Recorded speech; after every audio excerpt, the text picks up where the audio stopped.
નમસ્કાર વિદ્યાર્થી મિત્રો, શ્રી બીબી એનપીબી હીરપરા કન્યા વિદ્યાલયમાં આપ સૌનું હાર્દિક સ્વાગત છે. ધોરણ 9 સામાજિક વિજ્ઞાનની અંદર પાઠ નંબર 5 સ્વાતંત્ર્ય પ્રાપ્તિ તરફ પ્રયાણ, એમની અંદર આપણે 3 પાઠની અંદર અથવા તો 3 વિભાગની અંદર અગાઉના 3 લેક્ચરો એમની ચર્ચા કરેલી છે. પાઠની અંદર સૌથી અગત્યના જો કોઈ મુદ્દા હોય તો એ 3 ટૂંક નોંધો છે: દાંડી કૂચ, સુભાષચંદ્ર બોઝ અને હિન્દ છોડો આંદોલન. પરીક્ષાની દ્રષ્ટિએ આ પાઠ ખૂબ જ અગત્યનો છે અને એની સાથે સાથે જે 1-2 માર્કના પ્રશ્નો છે એમની પણ આપણે ચર્ચાઓ કરી છે. એટલે ખાસ વિદ્યાર્થી મિત્રો એ જે 3 ટૂંક નોંધો છે, દાંડી કૂચ, સુભાષચંદ્ર બોઝ અને હિન્દ છોડો આંદોલન, આ 3માંથી દર વર્ષે એકાદા એ પ્રશ્નની અંદર અવારનવાર પૂછાય છે. એટલે 4 માર્ક અથવા તો 3 માર્કની દ્રષ્ટિએ એ ખાસ યાદ રાખજો. હવે આજે જે આપણે ચર્ચા કરવાની છે એ સ્વાતંત્ર્ય પ્રાપ્તિ અને હિંદના ભાગલા. પાઠની જ્યારે આપણે શરૂઆત કરી ત્યારે જ આપણે ચર્ચાઓ કરી હતી કે એ જે સમય હતો હવે પછીનો સમય, દાખલા તરીકે દાંડી કૂચ હોય, સવિનય કાનૂન ભંગ હોય કે અન્ય જે કોઈ હિન્દ છોડો લડત 1942ની લડતો હોય, આ સમય દરમિયાન સમગ્ર ભારતની અંદર જે કોઈ પ્રકારનો ઉત્સાહ હતો, જે કોઈ પ્રકારનો જુવાળ હતો, એ ધ્યાનમાં રાખી અને ગાંધીજી અને એમના જે સાથીઓ હતા, સરદાર વલ્લભભાઈ પટેલ હોય, જવાહરલાલ નહેરુ હોય, આ બધા વ્યક્તિઓ છે એ હવે કોઈપણ સંજોગોએ ભારત દેશને આઝાદી પ્રાપ્ત કરવી એ પ્રકારના નિયમ સાથે એ સ્વતંત્રતાની જે લડતો છે, અને એ લડતો છે એ બધી છેલ્લા તબક્કામાં હતી. 1942માં હિન્દ છોડો ચળવળ, એ જ સમય દરમિયાન ગાંધીજીએ જે હાકલ કરી અને ભારત દેશના લોકોને જે સંદેશો આપ્યો, એ સંદેશામાંથી પ્રાપ્ત થાય છે કે 1942માં એ છેલ્લી લડતો હતી અને પછીના 5 વર્ષ પછી એટલે કે 1947માં એ આપણો ભારત દેશ આઝાદ થયો. હવે આજે જે આપણે મુદ્દાની ચર્ચા કરવાની છે એ સામાન્ય એમનું અર્થઘટન છે, સ્વાતંત્ર્ય પ્રાપ્તિ અને હિંદના ભાગલા. આપણે જાણીએ ભાઈ 14 ઓગસ્ટ મધરાતે એ અંગ્રેજોએ પોતાનો જે ઝંડો હતો, જે જેક હતો, એ ઉતારી લીધો અને બીજે જ દિવસે એટલે કે 15 ઓગસ્ટ 1947માં એ આપણો ભારત દેશ સ્વતંત્ર બન્યો. જો અહીંયા મુદ્દાનું અર્થઘટન એ જ રીતે આપ્યું, સ્વાતંત્ર્ય પ્રાપ્તિ મતલબ કોને સ્વાતંત્ર્ય પ્રાપ્તિ? આપણે જાણીએ ભાઈ 1857ના સંગ્રામથી આપણે શરૂઆત કરી અને ઇતિહાસની અંદર એટલા માટે જેનું જેટલું મહત્ત્વ આપીએ એ થોડું છે, એટલે એ સ્વાતંત્ર્ય પ્રાપ્તિ. પણ જેવી સ્વાતંત્રતા મળી એટલે કે 14 ઓગસ્ટ મધરાતે એ આપણે આઝાદી મળી અને બીજા જ દિવસે એટલે કે 15 ઓગસ્ટ 1947 એ આપણે સ્વાતંત્ર્ય દિન તરીકે ઉજવીએ છીએ અને એટલા માટે આપણે 15 ઓગસ્ટ એ સ્વાતંત્ર્ય દિન. પણ જેવી આઝાદી મળી એ જ સમય દરમિયાન ભારત સમક્ષ એ ખૂબ જ એ સમય દરમિયાનની જે મુશ્કેલીઓ હતી અને એ મુશ્કેલીનું પડકાર એટલે હિન્દુસ્તાનના ભાગલા. હવે જ્યારે એ ચર્ચા એ મુદ્દો આવે એટલે આપણે વિદ્યાર્થી મિત્રો ખ્યાલ આવે છે કે હિન્દુસ્તાનના ભાગલા કઈ રીતે પડ્યા. આપણે જોયું કે જે તે સમય દરમિયાન ભારત સ્વતંત્ર બન્યો અને એ સમય દરમિયાન ભારત અને પાકિસ્તાન એક પ્રાંત હતા. પણ જે તે સમય પરિસ્થિતિનું નિર્માણ અને ખાસ કરીને જીણા જેવા એ મુસ્લિમ લીગ અથવા તો એને પ્રેરે એવા વ્યક્તિઓ હતા અને એ સમય દરમિયાન આઝાદી પ્રાપ્ત થઈ પછી તરત એ હિન્દુસ્તાનના ભાગલા થયા. હવે આ મુદ્દાની અંદર જે કોઈ પ્રકારની આપણે ચર્ચા કરવાની છે એ એમની ચર્ચા એ અર્થમાં કરવાની છે કે શા માટે ગાંધીજી અને એ સ્વીકારવામાં આવી. તો કે એ સમય દરમિયાન વાઇસરોય તરીકે વેવલીની જગ્યાએ માઉન્ટ બેટનની નિમણૂક થઈ. જે તે સમય દરમિયાન 1946ની અંદર કોંગ્રેસમાંથી જે 210 ઉમેદવારો હતા એમાંથી 201 મુસ્લિમ લીગને અને 78માંથી 73 બેઠકો છે એ મળી. કહેવાનો મતલબ એ છે કે જે હિન્દુસ્તાનના ભાગલા થયા અહીંયા એને કંઈક શરૂઆત કરી 1946ની અંદર. કારણ કે મુસ્લિમ જે પ્રાંત હતો એ પ્રાંતની અંદર પણ ક્યાંક ને ક્યાંક એમની સ્પષ્ટ બહુમતી છે અને એ બહુમતીને કારણે, કારણ કે જે તે સમયે 1946માં ચૂંટણીનું પરિણામ આવ્યું અને એ ચૂંટણીના પરિણામને કારણે 201 અને 73 બેઠકો મળી, જેને કારણે જે તે સમયના આપણા એ નેતાઓ હતા એને પણ ક્યાંક ને ક્યાંક એ ખ્યાલ આવી ગયો અને એ સમય દરમિયાન પાકિસ્તાન માટે પ્રબળ માગણી કરવામાં આવી અને સરકાર ઉપર પણ દબાણ લાવવામાં આવ્યું હતું. કહેવાનો મતલબ એ કે જે તે સમયની પરિસ્થિતિ હતી અને એટલા માટે 16 ઓગસ્ટ 1947 સીધા પગલા દિન તરીકે ઓળખવાનું એ નક્કી કર્યું. હવે જે તે સમય દરમિયાન કદાચ એ માગણીઓ સ્વીકારવામાં ન આવી હોત તો આપણે જાણીએ કે હિન્દુ મુસ્લિમને જે હુલડો હતા, જે તોફાનો હતા એ ફાટી નીકળાતા અને એને કારણે સરદાર વલ્લભભાઈ પટેલ અને નહેરુ જેવા એ સમયના જે નેતાઓ હતા એને પણ આ માગણી છે એ સ્વીકારવી પડી. જો એ માગણીઓ સ્વીકારવામાં ન આવે તો ભારત દેશની અંદર હિન્દુ મુસ્લિમોના તોફાનો એ જે કોઈ પ્રકારની મુશ્કેલીઓ હતી એ મુશ્કેલીઓનો સામનો કરવા માટે એ જે સમયના આપણા નેતાઓ હતા એ નેતાઓ છે એ સ્વીકારવામાં આવ્યું. અહીં તમારે સ્પષ્ટ લખ્યું છે કે 30 જાન્યુઆરી 1947 પાકિસ્તાન પ્રાપ્તિ માટે જલદ કાર્યક્રમો આપ્યા. કારણ કે કોઈને કોઈ પ્રકારની એ સમયની જે પરિસ્થિતિઓ હતી એ પરિસ્થિતિઓ સ્વીકારવામાં ન આવે અને છેલ્લે ગાંધીજીએ ન છૂટકે, કારણ કે એમની ઈચ્છાઓ જરી નહોતી ભારત પાકિસ્તાનના ભાગલા, અને એ ભાગલાઓ છે એ ગાંધીજીએ સ્વીકાર્યા. એ સમય દરમિયાન આપણા જે સરદાર વલ્લભભાઈ પટેલ જેવા નેતાઓ હતા, જે વાસ્તવવાદી, જે ખરેખર વાસ્તવિકતાને સ્વીકારતા હતા, એ નેતાઓએ છે પણ આ ક્યાંક ને ક્યાંક આ માગણી સ્વીકારવામાં આવી. એટલે તમારે અહીંયા એ અર્થમાં યાદ રાખવાનું કે જેવી ભારતને સ્વતંત્રતા મળી, જેનો આનંદ ઉત્સવ હતો, અને એ જ સમય દરમિયાન જે હિન્દુસ્તાનના ભાગલા થયા એ ખરેખર આપણા ભારતના એ સમયના જે નેતાઓ હતા, એ જે સમયના ક્રાંતિકારીઓ હતા એને માટે એ ઘણા બધા દુઃખદ હતા. અને પછીની આપણે પરિસ્થિતિ જોઈએ છીએ કે ભારતને સ્વાતંત્ર મળ્યા અને પછીના જ સમય દરમિયાન 1948 જે કોઈ બનાવ બન્યો, ગાંધીજીની હત્યા અને પાકિસ્તાનનું જે વિભાજન થવું ભારતમાંથી, આ બે ખૂબ જ દુઃખદ સમાચાર હતા. જેટલો આનંદ એટલું જ સામે એ ક્યાંક ને ક્યાંક આવા પડકારો, અને આપણે જાણીએ છીએ કે આગળ આપણે એમની ચર્ચાઓ કરશું કે ભાઈ એ સમય દરમિયાન કેવા પ્રકારની મુશ્કેલીનો સામનો કર્યો. તો તમારે અહીંયા આ મુદ્દાની અંદર ફક્ત એટલું અર્થઘટન કરવાનું છે કે ભારતને આઝાદી મળ્યા પછી જે કોઈ પ્રકારની સમસ્યાઓ આવી એમાંની સૌથી અગત્યની સમસ્યા હતી હિન્દના ભાગલા, એટલે કે ભારતમાંથી જે પ્રાંત જુદો પડ્યો પાકિસ્તાન, એ પ્રાંતની સમસ્યાઓ હતી. એટલે આ રીતે એ મુદ્દો બીજો આવ્યો છે. હવે એના પછી આપણે જાણીએ કે ભાઈ જે સમય દરમિયાન માઉન્ટ બેટન યોજના આવી 1947, તમારે પાઠ્યપુસ્તકની અંદર જે સમયને આપણા એ નેતાઓ હતા, એ ગાંધીજી હોય, સરદાર વલ્લભભાઈ પટેલ હોય, જવાહરલાલ નહેરુ હોય, અને એ સમયની જે કોઈ પ્રકારની, કારણ કે અંગ્રેજોને ખ્યાલ આવી ગયો હતો કે હવે ભારતને સ્વાતંત્રતા આપવા સિવાય એ કોઈ પણ પ્રકારનો રસ્તો બાકી નથી, અને એ સમય દરમિયાન માઉન્ટ બેટન યોજના એ સ્વીકારી અને જે કોઈ પ્રકારની ચર્ચા વિચારણાને અંતે એ હિન્દુસ્તાનના જે બાકી રહેતા હતા પ્રાંત હતા એમને પણ એ સ્વીકારવામાં આવ્યા. અને એ સંજોગોની અંદર વાઇસરોય માઉન્ટ બેટને અખંડ હિંદના ભાગલા કરવાની જે યોજનાઓ રજૂ કરવામાં આવી, એ યોજના મતલબ માઉન્ટ બેટન યોજના. હવે એ સમયની ભારતની પરિસ્થિતિ કેવી હતી તો કે કોંગ્રેસ અને મુસ્લિમ લીગ આ યોજના સ્વીકાર કર્યો.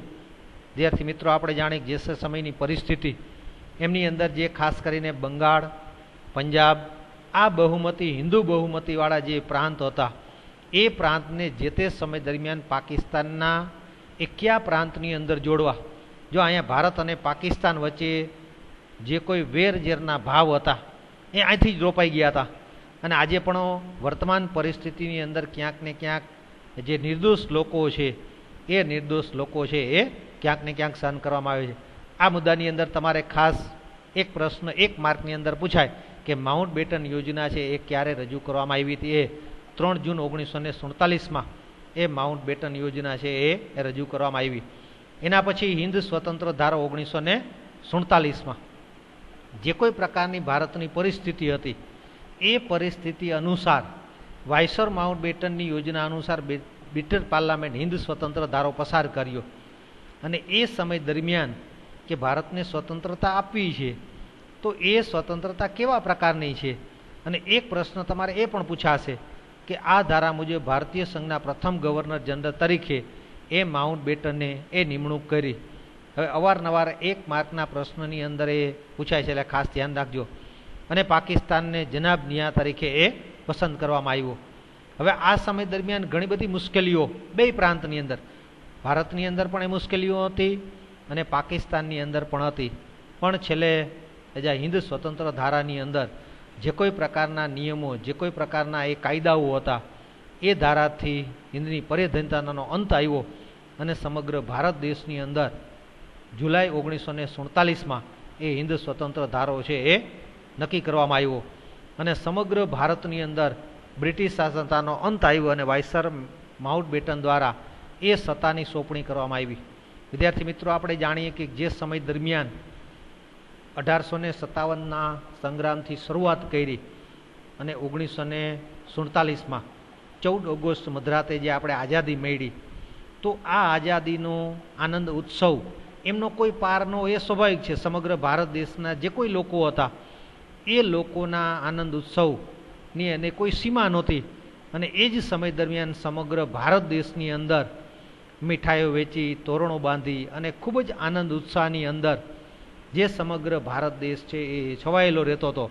કારણ કે આપણે જાણીએ 200 વર્ષ સુધીની જે ગુલામી હતી એ ગુલામીમાંથી સ્વતંત્ર બની અને સમગ્ર ભારત દેશ એક સ્વતંત્રતાની, કારણ કે આપણે જાણીએ ભાઈ ઘણા બધા આપણા શહીદો, ઘણા બધા દેશભક્તો કે જેમને આઝાદી માટે પોતાનું આખું જીવન બલિદાન આપ્યું અને એ જીવન બલિદાનની અંદર સમગ્ર ભારતની જે સ્વતંત્રતા હતી એ સ્વતંત્રતાની જ્યારે શરૂઆત થઈ ત્યારે દરેક વર્ગના લોકો એ પછી એક આનંદ ઉત્સાહ સાથે એક સમગ્ર ભારતની અંદર જે કોઈ પ્રકારની એ શરૂઆત થઈ અને એટલા માટે જ 15 ઓગસ્ટ 1947 સુંદર પ્રભાત ઉગ્યું અને સમગ્ર ભારતની અંદર જે કોઈ પ્રકારનો આનંદ ઉત્સવ, કદાચ આપણા માટે અત્યારે એ નવીન લાગે, પણ જેમને ગુલામીનો અનુભવ કર્યો હતો અને એ ગુલામીના અનુભવ પછી એ સમગ્ર ભારત દેશ એક આનંદથી એ ઝૂમી ઉઠ્યું હતું. પણ આપણે અહીંયા એક વસ્તુ યાદ રાખવી પડશે કે જ્યારે સમગ્ર ભારત દેશ એ આનંદ ઉત્સવમાં હતું ત્યારે ગાંધીજી એને ખૂબ દુઃખ હતું અને દુઃખ એ હતું કારણ કે જે સમય દરમિયાન આઝાદી મેળવી એ જ સમય દરમિયાન એ હિન્દુસ્તાનના ભાગલા થયા, એટલા માટે એને કોઈને કોઈ પ્રકારનું એ શોક, એ ચિંતાનું મોજું હતું. પણ કહેવાનો મતલબ જે પ્રકારની એ પરિસ્થિતિ હતી એ પરિસ્થિતિને કારણે સમગ્ર ભારતની અંદર એ કોઈને કોઈ પ્રકારનું એ સ્વીકાર્યા વગર એ છૂટકો નહોતો. એટલે આ રીતે સમગ્ર ભારતની અંદર, કારણ કે જેમને અનુભવ કર્યો છે એમને જ ગુલામીનું ખ્યાલ હોય છે, એટલે એ રીતે સમગ્ર ભારત એ આનંદ ઉત્સવ સાથે એ સમગ્ર ભારતની અંદર જે કોઈ પ્રકારની એ આનંદની અનુભૂતિ હતી એ સમગ્ર દેશ લોકો માટે હતી. હવે અહીંયા પ્રશ્ન એક છે કે જેવા આપણે સ્વતંત્ર બન્યા, હવે એ સમય દરમિયાન કોઈને કોઈ પ્રકારની મુશ્કેલીઓ હતી.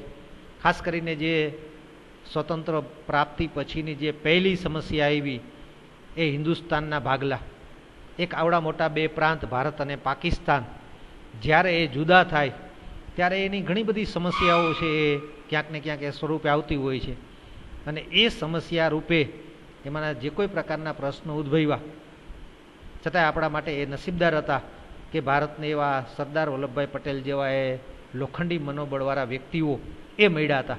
છતાં પણ અહીંયા 5-6 મુદ્દાઓની આપણે ચર્ચાઓ કરવાની છે કે ભાઈ કેવા કેવા પ્રકારની એ બે ભારત, અહીંયા તમારે મુદ્દાની અંદર ઉલ્લેખ નથી કર્યો, પણ ભારત અને પાકિસ્તાન જ્યારે જુદા થયા ત્યારે કઈ પ્રકારની સમસ્યા ઉદ્ભવી હતી એ મુદ્દાની અંદર આપ્યું છે. એમાં સૌથી પહેલું લશ્કરની વ્યવસ્થા, કારણ કે જે તે સમય દરમિયાન એક પ્રાંત હતો, એ બે માટે લશ્કરની વ્યવસ્થા કેવા પ્રકારની કરવી, કેને કેટલા પ્રમાણમાં લશ્કર આપવું, આ વચ્ચે ઘણું બધું એ એક પ્રશ્ન આવ્યો હતો. નંબર 2, મિલકતને પ્રશ્ન. જ્યારે કોઈ પણ એક પ્રાંતમાંથી જ્યારે વિભાજન થાય, જેમ આપણી સામાજિક વ્યવસ્થાઓ છે એમ બે કુટુંબ હોય ને એમની અંદર જે બે ભાઈ ભેગા જુદા થાય ત્યારે પણ એ પ્રશ્ન ઉદ્ભવતો હોય. એમાં એક જ માતાના બે સંતાન ભારત અને પાકિસ્તાન જ્યારે એ જુદા થયા ત્યારે જે કોઈ પ્રકારની મિલકતો હોય એ મિલકતને લગતા પણ પ્રશ્ન છે એ ઉદ્ભવ્યા હતા. નંબર 3, કોઈ પણ રાષ્ટ્ર માટે એક દેવું અને લેણું બે પ્રકારના હિસાબી કિતાબો હોય છે, એટલે એ પણ ભારત અને પાકિસ્તાન માટે એ ખૂબ જ અગત્યના હતા. જે કોઈ પ્રકારના આપણા લેણાના પ્રશ્નો હતા, અહીંયા ક્યાંક ને ક્યાંક આપણા જે એ સમયના નેતાઓ હતા એને ઘણી બધી કુનેહ દ્વારા એ નિરાકરણ લાવ્યું હતું. એટલે એ પણ જે લેણું મતલબ આપણે ક્યાંક ને ક્યાંક અન્ય રાષ્ટ્રો પાસેથી જે આપણી સંપત્તિ આપણી મિલકતના સ્વરૂપે લેવાનું હતું એ, અને દેવા સ્વરૂપે, કારણ કે એ સમય દરમિયાન આપણા ભારત દેશની આર્થિક પરિસ્થિતિ એટલી કોઈ સારી ન હતી, એટલે એ દેવાનો પ્રશ્ન. પણ બે વચ્ચે ક્યાંક ને ક્યાંક એ નિરાકરણ લાવી શક્યું. નંબર 4 જે ખૂબ અગત્યનું હતું, નિરાશ્રિતોની સમસ્યાઓ. નિરાશ્રિતો મતલબ કે જે સમય દરમિયાન ભારત અને પાકિસ્તાનના વિભાજનો થયા, જુદું પડ્યું, તો જે લોકોને વસવાટ માટેની છૂટછાટો આપવામાં આવી. દાખલા તરીકે ભારતમાં વસવાટ કરતા હોય અને એ લોકો જે પાકિસ્તાનમાં વસવાટ કરવા ઈચ્છતા હતા એ, અથવા તો ઘણા બધા લોકો એવા હતા કે જે પ્રાંતની અંદર પાકિસ્તાનની અંદર વસવાટ કરતા હતા અને એને ભારતની અંદર આવી અને સ્થાયી થવું હોય, તો આને કહેવામાં આવે નિરાશ્રિતો. અને જે તે સમય દરમિયાન આપણે જાણીએ છીએ કે પછી તો ફિલ્મ ઇન્ડસ્ટ્રીની અંદર કોઈને કોઈ એવા પિક્ચર પણ આવ્યા ગદર જેવા કે જેમની અંદર એનું એ આપણે કદાચ એમનો અનુભવ કર્યો હોય કે જોયું હોય તો ખ્યાલ આવે. એટલે આ સમય દરમિયાન એ નિરાશ્રિતોને ખૂબ જ મોટી પ્રશ્ન, કારણ કે એમને રોજગાર, એમને શિક્ષણ, એમને આરોગ્ય, એમને રહેઠાણ, આ ખૂબ જ વિકટ પ્રકારના એ પ્રશ્નો કહી શકાય એવા પ્રકારના પ્રશ્નો હતા. પણ ક્યાંક ને ક્યાંક મુશ્કેલીઓ સાથે એનું પણ એ સમાધાન કરવામાં આવ્યું હતું. નંબર 5 જાહેર સેવાઓ, તેના માટે અધિકારીઓ અને વહીવટી તંત્રની વ્યવસ્થા કરવી. કારણ કે જ્યારે એ બે પ્રાંત જુદા થયા ત્યારે બે પ્રાંતની અંદર જે કર્મચારીઓ હતા, જે કોઈ પ્રકારની વ્યવસ્થા કરવાની હતી, કારણ કે એના માટે સ્વતંત્રતા મળી ગઈ એટલા માટે પછીનો જે સમયગાળો હતો એ સરકારને પણ ઘણું બધું મુશ્કેલ હતું. અને જે કોઈ પ્રકારના આપણા અધિકારીઓ હતા એ અધિકારીઓને કોને ક્યાં જવાબદારી સોંપી એ પણ ખૂબ જ એક અગત્યનું હતું. અને છેલ્લે નંબર 6 ભારતની પશ્ચિમે આવેલા પશ્ચિમ પાકિસ્તાન અને પૂર્વ તરફ પાકિસ્તાનની આંતરરાષ્ટ્રીય સરહદો નક્કી કરવી એ મુખ્ય ખૂબ જ અગત્યનો હતો. વિદ્યાર્થી મિત્રો, આના પછીનો તમારે પાઠ નંબર 6 અને 7 આ ટોપિકને જ અનુસંધાને છે કે ભારત અને પાકિસ્તાન જુદું પડ્યું અને જે કોઈ પ્રકારની આપણે સમસ્યાઓ આવી, ખાસ કરીને જમ્મુ કાશ્મીરનો જે મુદ્દો ઉદ્ભવ્યો અને ભારતે એ 1946 અને 47ના સમય અને એ પછીના આટલા સમય સુધી હજી એનું નિરાકરણ ન લાવ્યું અને જે સામાન્ય નિર્દોષ લોકો અહીંયા ભોગ બન્યા. કારણ કે આપણે જાણીએ કે જવાહરલાલ નહેરુએ જ્યારે એ નિરાકરણ થયું 562 આપણા જે દેશી રજવાડાઓ હતા એમાંથી 3 પ્રાંત, એક જુનાગઢ, હૈદરાબાદ અને જમ્મુ કાશ્મીર, એનું જે રીતે સમાધાન કરવામાં આવ્યું, જે રીતે પ્રાંતને ભેળવવામાં આવ્યો, એમાંનો એક આ 3 પ્રાંત હતા. એ 3 પ્રાંતનું નિવારણ ન આવ્યું અને એને કારણે જે એ ભારત અને પાકિસ્તાન વચ્ચે જે કોઈ પ્રકારનો એ પ્રશ્ન ઉદ્ભવ્યો એ સમગ્ર ભારત માટે અને જે નિર્દોષ લોકો છે કાશ્મીર જેવા પ્રાંત એના માટે ક્યાંક ને ક્યાંક એ મુશ્કેલી થઈ. અહીંયા તમારે એ પુસ્તકની અંદર સ્પષ્ટ લખ્યું છે કે ભારતના એ સમયના 562 દેશી રજવાડાઓ એને બધાને એક કરવા માટેનું કામ એ સરદાર વલ્લભભાઈ પટેલે દૃઢ નિશ્ચળ અને લોખંડ મનોબળ કારણે એ પ્રશ્નનું નિરાકરણ થયું. પણ જે તે સમયની રાજકીય ખટપટોને કારણે એ સમય દરમિયાન પહેલાં વડાપ્રધાન આપણા જવાહરલાલ નહેરુ અને એ પ્રશ્ન ડાયરેક્ટ એમને સોંપી દીધો એ સંયુક્ત રાષ્ટ્ર સંઘને. અને આજ દિન સુધી હજી સંયુક્ત રાષ્ટ્ર સંઘે એમાં કોઈ પણ પ્રકારનું એ નિવારણ ન લાવ્યું, જેને કારણે એ કોઈને કોઈ પ્રકારની એ મુશ્કેલીનો સામનો છે આજે પણ એ કરી રહ્યા છે. એટલે કહેવાનો મતલબ આ સમગ્ર જે કોઈ પ્રકારની પરિસ્થિતિઓનું નિર્માણ થયું એ નિર્માણ પરિસ્થિતિની અંદર ક્યાંક ને ક્યાંક આપણા દેશની અંદર જે આવા નેતાઓ મળ્યા આ પ્રકારનું પરિસ્થિતિનો એ સામનો કરવામાં આવ્યો. વિદ્યાર્થી મિત્રો, આ પાઠની અંદર જે અગત્યના મુદ્દાઓ હતા એ અમને આપણી ચર્ચાઓ કરી છે. વારંવાર જ્યારે સમય મળે ત્યારે એ પાઠ્યપુસ્તકમાંથી ખાસ એમનું વાંચન કરવું જેથી કરીને ખ્યાલ આવે. કારણ કે નવનીતો તો છે જ, પણ જેટલું તમે પાઠ્યપુસ્તકમાંથી એમનું રિવિઝન કરશો એટલું વધારે એ અનુકૂળતા આવશે. ચાલો, દરેક વિદ્યાર્થી મિત્રે જે સ્વાધ્યાયના પ્રશ્નો છે અહીંયા તમારે મુદ્દાઓ લખ્યા જ છે, એ દરેક સ્વાધ્યાયના પ્રશ્ન પોતાની બુકની અંદર વ્યવસ્થિત સારા અક્ષરે સમજાય એ પ્રમાણેના લખવાના છે. આપણે જે કોઈ ટૂંકનોની સવિસ્તાર પ્રશ્નોની ચર્ચાઓ કરી એ મુદ્દાઓ ખાસ તમે ધ્યાનમાં રાખજો. સાયમન કમિશન, પૂર્ણ સ્વરાજ, દાંડીકૂચ અને સુભાષચંદ્ર બોઝ પરીક્ષાની અંદર અવારનવાર આ પ્રશ્ન છે એ પૂછાતા હોય છે. તો વિદ્યાર્થી મિત્રો, પાઠ નંબર 5 સ્વતંત્ર પ્રાપ્તિ તરફ ભાગલા એ આપણે પૂરો કરીએ છીએ. હવે પછીનો આપણે જે નવા કયા પ્રમાણેનો અભ્યાસક્રમના મુદ્દાઓ છે, કારણ કે આપણે જાણીએ છીએ કે આપણે 3 વિભાગો છે, ઇતિહાસ, ભૂગોળ અને નાગરિક. એમાં જે અનુકૂળતા હશે એ પ્રમાણે છે એ લેક્ચર લેશું. થેન્ક યુ વિદ્યાર્થી મિત્રો.